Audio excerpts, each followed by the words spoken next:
And hello again, welcome back ladies and gentlemen, Troy David Phillips here at Flashback Comics in Woodbridge, Virginia, and today I am going to give you another spotlight on comic history. So in today, I'm going to talk about the ages of comics, beginning with the Golden Age of Comics. Now, prior to 1938, most comic books were actually collected reprints of Sunday funnies. These funny pages were collected into books, and they became the first funny books. We often refer to this time period as the Victorian Age of comics. The Victorian Age gave way in the 1930s. 1935, Detective Comics #1 came out. This was from National Periodicals, and Detective Comics #1 gave us all new material, not reprint material, but new stories, new art, new characters. And this would be the new persistent fashion into 1938. And in 1938, we were given Superman in the pages of Action Comics #1.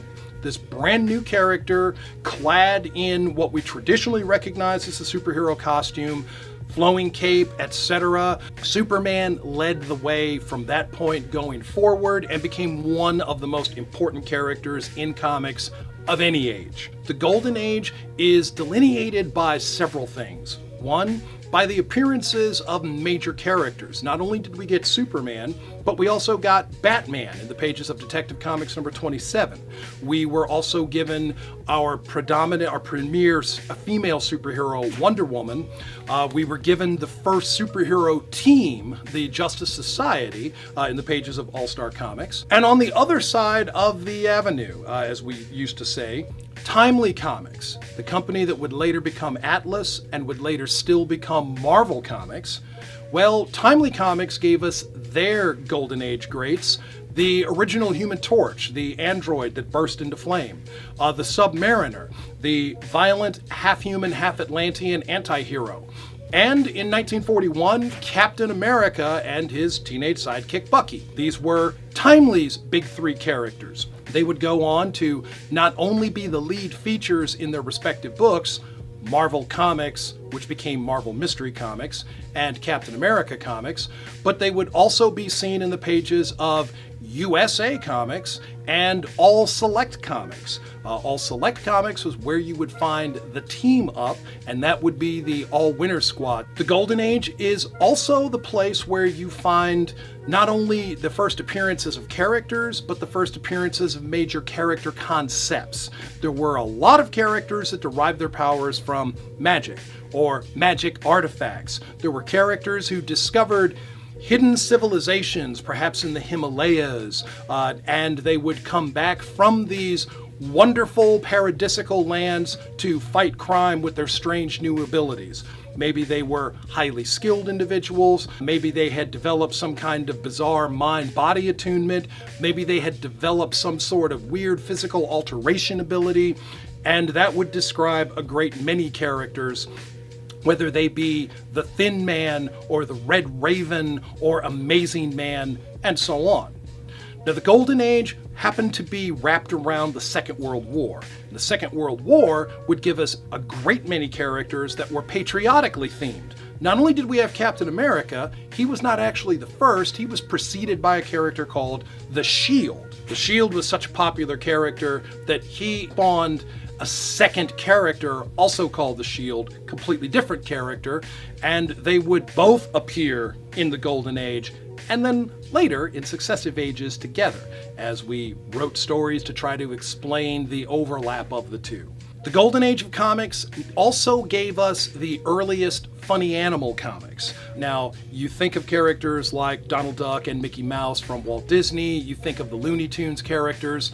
There were other original ideas, there were other original characters, anthropomorphic, comedic, child-friendly, light-hearted. They were not unlike their animated cousins as well. So you would see a book like The Fox and Crow, which would feature two anthropomorphic animals in their rivalry, not unlike Tom and Jerry, etc. The Golden Age of Comics, like a great many things, came to a close in the late 1940s. Now, experts are divided on where it actually is that the Golden Age ends.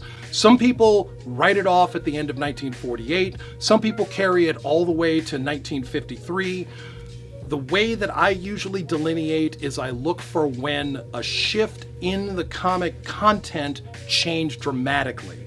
Now, in the 1940s, we saw a lot of superhero-based stories. Single characters, team characters, some of whom persisted, like Superman, Batman, and Wonder Woman. Some of whom were wildly popular, hugely popular. The kinds of numbers that some of these characters sold exceeded in the millions. In fact, at one point in time, Captain Marvel, you know this guy, Shazam, Solomon, Hercules, Atlas, Zeus, Achilles, Mercury. Remember how I said a lot of Golden Age characters derived from magic and the supernatural? This was one such character, and at one point in time, his combined titles were selling numerical units in the multiple millions nationwide. Captain Marvel was one of the most popular characters of the 1940s. Captain Marvel, however, did not persist. There were reasons for this, and a great many other characters also lost their popularity. And as these characters declined, new trends in comics took their place. We began to see things like the Westerns and spy-themed G-Man type stories. Crime stories had always been popular and took on a new level of popularity with the waning of the superhero book. Now, as the war came to its end and the Golden Age is ending, a great many comic artists who had gone to serve their country in the military were returning from their military service. And with them, they brought their wartime experiences and their artistic skills, and they gave us the incredibly popular war-themed books.